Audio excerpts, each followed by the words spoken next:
നമ്മുടെ രേവതിക്കുട്ടിയുടെ കല്യാണമാണ്. നമ്മള് പോകുന്നു, അടിച്ചു പൊളിക്കുന്നു. അതെ, ഇന്ന് സ്നോഗേളുടെ സ്വന്തം രേവതിക്കുട്ടിയുടെ കല്യാണമായിരുന്നു. നമ്മൾ കുറേ നാളായി വെയിറ്റ് ചെയ്തിരുന്ന അടിച്ചു പൊളിക്കണമെന്ന് വിചാരിച്ചൊരു കല്യാണമായിരുന്നു. അതുപോലെ തന്നെ നമ്മൾ അടിച്ചു പൊളിച്ചു. രേവതിയുടെ മേക്കപ്പ് സ്നോഗേള് തന്നെയായിരുന്നു. മേക്കപ്പ് മാത്രമല്ല, ഫോട്ടോഗ്രാഫി നമ്മുടെ ലിയോറ തന്നെയായിരുന്നു. മേക്കപ്പും ഫോട്ടോഗ്രാഫി ഒരുമിച്ചായതുകൊണ്ട് നമ്മളെല്ലാം ഒരു ഫാമിലി ആയതുകൊണ്ട് അവൾ വളരെ കംഫർട്ടബിൾ ആയിരുന്നു. ചെക്കനും കൂട്ടരും എത്തുന്നതിന് തൊട്ട് മുന്നേ എത്തിയത് കൊണ്ട് ആ ചടങ്ങൊക്കെ ഞങ്ങൾക്ക് കാണാം. അത് കഴിഞ്ഞാണ് നമ്മുടെ രേവതിയുടെ എൻട്രി. ആ ഒരു വരവിൽ അവൾ എന്ത് സുന്ദരിയായിരുന്നു എന്നറിയോ. നമ്മുടെ കൂട്ടത്തിൽ ഒരാളെ ഇങ്ങനെയൊക്കെ കാണുമ്പോൾ നമുക്കൊരു വല്ലാത്ത സന്തോഷമാണല്ലേ. അങ്ങനെ താലികെട്ട് കഴിഞ്ഞ് അവളുടെ കാര്യത്തിൽ ഒരു തീരുമാനം. അതേസമയം നമ്മുടെ ടീംസ് ഇവിടെ വീഡിയോയും ഫോട്ടോയും ഒക്കെ എടുത്ത് തകർക്കുന്നുണ്ടായിരുന്നു.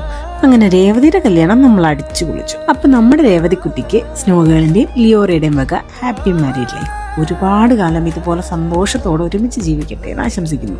ഇനി കൂട്ടത്തിൽ അടുത്ത ആളുടെ കല്യാണം സ്നോഗേളും ലിയോറയും കൂടി ചേർന്നിട്ട് കളറാക്കുന്നതായിരിക്കും.